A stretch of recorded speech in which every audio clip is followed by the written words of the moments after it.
आज ऐसी कहानी जिसने देवताओं और राक्षसों के भाग्य की दिशा बदल दी। एक को मिला आत्मज्ञान और दूसरा अज्ञान के अंधेरे में भटकता रह गया। यह कहानी है इंद्र और विरोचन की। बहुत प्राचीन समय की बात है। ब्रह्मांड के महान सृष्टा प्रजापति ने एक दिन समस्त देवताओं और असुरों के सामने घोषणा की, जो आत्मा को पहचान लेता है वही सच्चा विजेता है। आत्मा न मरती है, न दुखी होती है, न भूखी रहती है, न प्यासी। वह शुद्ध है, अमर है, निर्भय है।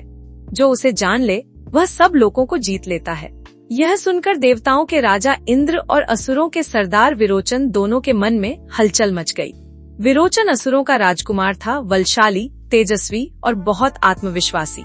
उसे लगता था कि शक्ति, सुंदरता और शरीर ही सब कुछ है। उसका विश्वास था जो दिखता है वही सच है। इंद्र और विरोचन दोनों सत्य की खोज में प्रजापति के आश्रम पहुँचे। उन्होंने 32 वर्षों तक ब्रह्मचर्य और सेवा में जीवन बिताया। एक दिन प्रजापति ने कहा, जल से भरे पात्र में स्वयं को देखो। जो तुम देखते हो वही आत्मा है। दोनों ने पानी में झांका। उन्होंने अपना सुंदर चेहरा, आंखें, बाल, शरीर देखा। वे लौटे और बोले, हमने आत्मा को अपने शरीर के रूप में देखा है। प्रजापति ने फिर कहा, अच्छा, अब अपने शरीर को सजाओ और फिर देखो। दोनों सजे धजे होकर फिर पानी में झांके। अब उन्हें और सुंदर छवि दिखी। प्रजापति बोले, यही आत्मा है। विरोचन यह सुनकर बहुत खुश हो गया। उसने सोचा, वाह, आत्मा तो यही शरीर है। जिसका शरीर सुंदर, शक्तिशाली और सुखी है वही महान है। वह तुरंत असुरों के पास लौट गया और बोला, भाइयों, शरीर ही आत्मा है। इसी की सेवा करो, इसी को सुख दो। बस यही सच्चा ज्ञान है। लेकिन इंद्र के मन में बेचैनी थी। रास्ते में चलते हुए उन्होंने सोचा, अगर शरीर ही आत्मा है तो बूढ़ा होने पर आत्मा बूढ़ी क्यों हो जाती है? बीमार होने पर आत्मा बीमार क्यों पड़ती है? मरने पर आत्मा मर क्यों जाती है? इंद्र वापस लौट आए। प्रजापति ने फिर 32 वर्षों की साधना करवाई। अब उन्होंने कहा, स्वप्न में जो चलता फिरता है वही आत्मा है।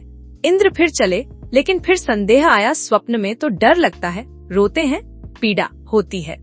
भला आत्मा डर और दुख में कैसे हो सकती है? वे फिर लौट आए। फिर 32 वर्ष की साधना। अब प्रजापति बोले, गहरी नींद में जो आनंद में रहता है वही आत्मा है। इंद्र चले पर फिर रुके। गहरी नींद में तो हमें पता ही नहीं होता कि हम हैं भी या नहीं। जो स्वयं को न जाने वह आत्मा कैसे हो सकती है? इस बार प्रजापति मुस्कुराए। उन्होंने इंद्र से कहा, अब तुम सच में तैयार हो?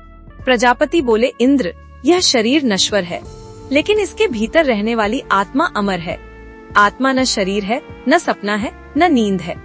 शरीर दुख सुख भोगता है, आत्मा केवल साक्षी रहती है। इंद्रियां आत्मा के लिए हैं, आत्मा इंद्रियों के लिए नहीं। जब आत्मा शरीर से मुक्त होती है तब वह अनंत हो जाती है। वही ब्रह्म है, वही परम सत्य है। इंद्र का हृदय शांत हो गया। अब उन्हें आत्मा का सच्चा ज्ञान मिल चुका था। वे देवताओं के पास लौटे और देवताओं ने आत्मा को जाना। इंद्र ने सत्य को पाने के लिए बार बार प्रश्न किए। विरोचन पहली बात पर ही संतुष्ट हो गया।